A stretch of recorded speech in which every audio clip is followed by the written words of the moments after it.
নারায়ণগঞ্জের একজনকে দেখেন না, এই যে জাকির খান, দেখে এখন মনে হয় বোধহয় অ্যাবনর্মাল চলাফেরা করছে। জিজ্ঞেস করেন তার কত অত্যাচার তার উপর দিয়ে গিয়েছে। এই যে ওর নাম কি, শামীম ওসমান আছে না, আপনাদের মতো সুশীল যারা কিনা সুন্দর চেহারা, তারপরে খুব ভাবসাব নিয়ে চলেন, খুব ভদ্রভাবে সুন্দর করে কথা, আপনাদের মতো এরকম বালছাল বহুত নারায়ণগঞ্জে আছে, কেউ শামীম ওসমানের বিরুদ্ধে দাঁড়ান নাই। জাকির খান কিন্তু দাঁড়িয়েছিল। আমি অস্বীকার করব না চাঁদাবাজি চলছে, কিন্তু এটা মাথায় রাখতে হবে। ধরেন ঢাকা শহরে একজনের ব্যাপারে আমার কাছে অনেক অভিযোগ এসছে, তো আমি শুধু উনি না, বিএনপির অনেকের নামে এরকম, আমি নামটা বললাম না, অনেকের নামে এরকম অভিযোগ আসে, আমি স্কিপ করি এগুলো। যে ঢাকা শহরের যার কথা বলছি তারা নিয়ে ব্যাপক সমালোচনা। আপনি কি জানেন সেই ব্যক্তির হাতের পায়ের সবগুলো নখ উপড়ে ফেলেছিল এই আওয়ামী লীগ, তারপরেও সে আওয়ামী লীগ করেনি, বিএনপি করেছে। নারায়ণগঞ্জের একজনকে দেখেন না, এই যে জাকির খান, দেখে এখন মনে হয় বোধহয় অ্যাবনর্মাল চলাফেরা করছে। জিজ্ঞেস করেন তার কত অত্যাচার তার উপর দিয়ে গিয়েছে।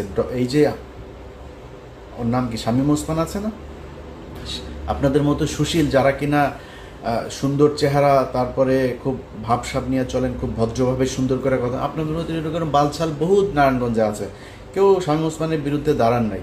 জাকির খান কিন্তু দাঁড়িয়েছিল। আজকে তাকে দেখছেন ভাই, 5 তারিখ না আসলে সে জীবনে কোনদিন জেল থেকে বের হইতে পারবে কিনা এটা জানে না। তো এই যে একটা মানে যে কষ্টের জীবন সে পার করে এসছে জেলখানায়, সে যে বেঁচে আছে এটাই তো অনেক কিছু।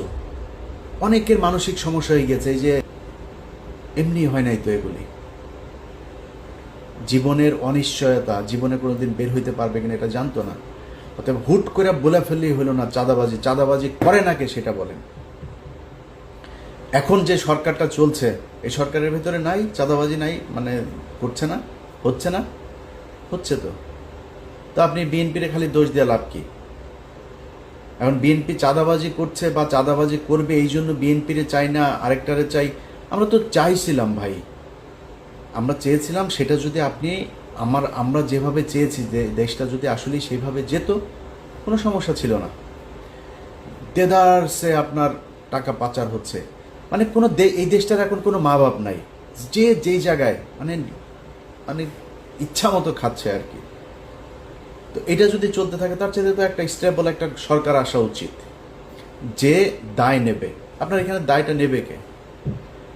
সব দায় এসে পড়বে হচ্ছে স্টুডেন্টদের ঘাড়ে। সব তো আপনি এই যে আইজিপি, এ নিজেও তো ইউএস এর ইয়ে,